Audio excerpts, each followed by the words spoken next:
students, coming is our YouTube channel for you.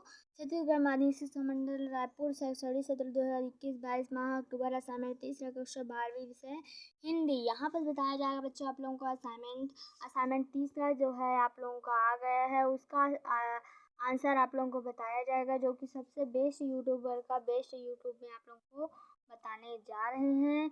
यहाँ पर आप लोगों को जितने भी क्वेश्चन दिए जा रहेंगे, जितने भी क्वेश्चन उन सभी का आंसर आप लोगों को देखने को मिलेगा, जो कि बहुत ही अच्छे तरीके से यहाँ पर सब आप लोगों को बताया जाएगा। और अपने दोस्तों की हेल्प करें, शेयर करें इस हमारे वीडियो को, जिससे कि उन लोगों को भी हेल्प हो जाए। चलिए स्टार्ट करते हैं। यहाँ पर क्वेश्चन देख लेते हैं। फर्स्ट ये देख लीजिए क्वेश्चन, आप लोगों को यहाँ 5 क्वेश्चन देखने को मिलेंगे, जो कुछ इस प्रकार से है, और ये सभी आप लोगों को बहुत ही बड़े बड़े वर्ड्स में लिखना है।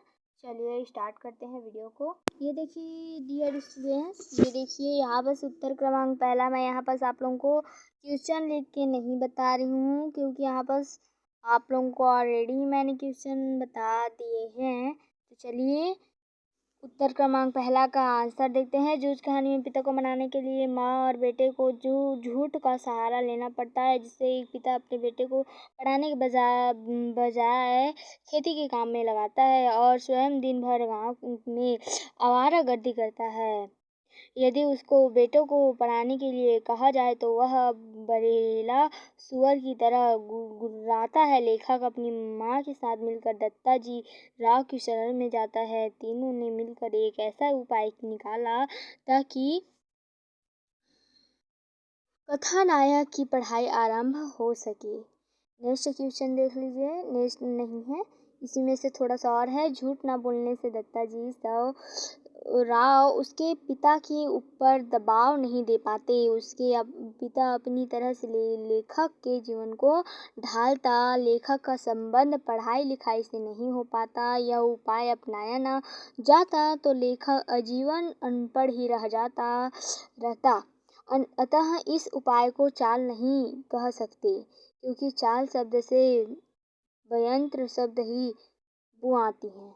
इसे युक्त या चल नहीं कह सकते। नेक्स्ट क्वेश्चन है प्रश्न दूसरा का आंसर। ढोल की आवाज़ से रात का सन्नाटा और डर कम हो जाता था। मलेरिया और हैजा से अधमरे लोगों में एक नई चेतना उत्पन्न हो जाती थी।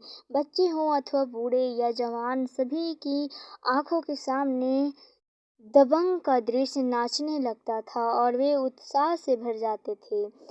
लुट्टन का सोचना था कि ढोलक की आवाज़ गांव के लोगों में भी उत्साह उत्पन्न करती थी। गांव के फैले हुए सन्नाटे में जीवन का एहसास होने लगता था। भले ही लोग रोग के कारण मर रहे थे, लेकिन जब तक वे जिंदा थे तब तक मौत के इंतजार से नहीं डरते थे। ढोलक की आवाज़ उनके मौत के दर्द को सहनीय बना देती थी और वे आराम से मृत्यु को प्राप्त होते थे। नेक्स्ट क्वेश्चन है हमारा प्रश्न तीसरा का आंसर, जैसे कि आप लोग यहाँ पर देख ही रहे हैं। संघर्ष स्वीकार है मुक्ति बोध की एक महत्वपूर्ण कविता है। इसमें कवि ने जीवन के सुख दुख तथा कोमल कठोर स्थितियों को प्रसन्नतापूर्वक स्वीकार करने का वर्णन किया है। कवि कहते हैं कि वह स्वयं को हमेशा अपने प्रिय से जुड़ा हुआ अनुभव करते हैं। कारण यह है कि यह सब उनके प्रिय की ही देन है। उसका पूरा जीवन अपने प्रिय की संवेदनाओं से संबंध है।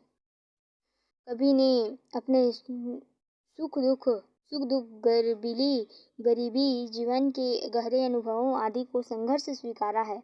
कवि ने अपने भीतर प्रवाहित होने वाली न्यूनतम भावनाओं के प्रवाह को प्रिय के संयोजन तथा वियोग दोनों को संघर्ष से स्वीकार किया है। प्रश्न चौथा है, जो कि आप लोगों को पॉइंट में दिया गया है।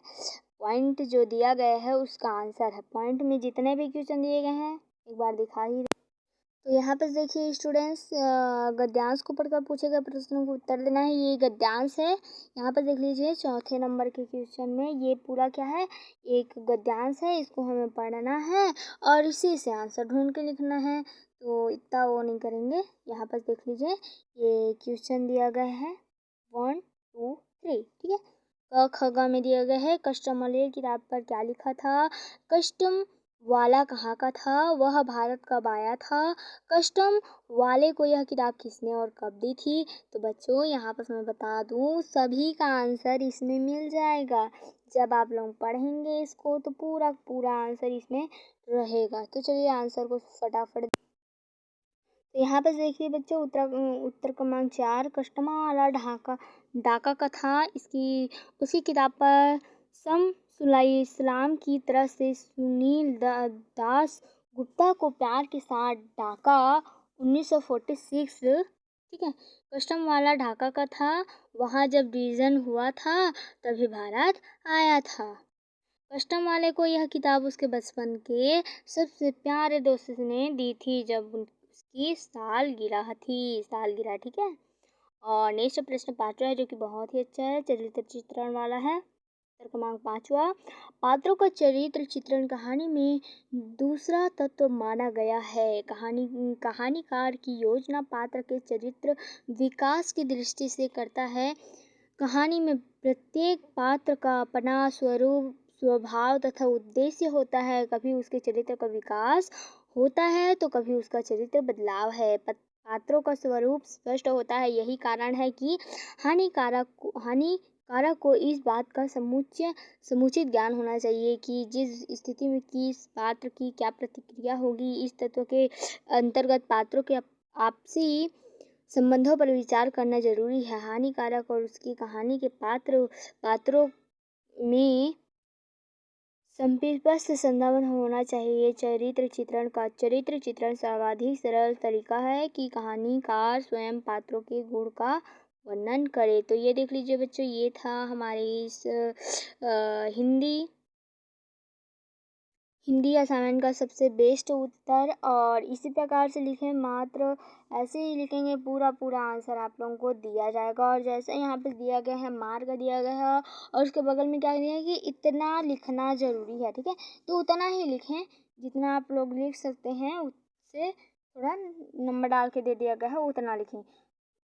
अगर हमारे इस यूट्यूब चैनल में आप नए हैं तो सब्सक्राइब कर लें, क्योंकि यहाँ पर स्टडी के सिवाय और कुछ नहीं दिया जाएगा। फालतू के वीडियोस नहीं आते हैं भाई, स्टडी के वीडियोस आते हैं। तो थैंक वॉचिंग दिस वीडियो।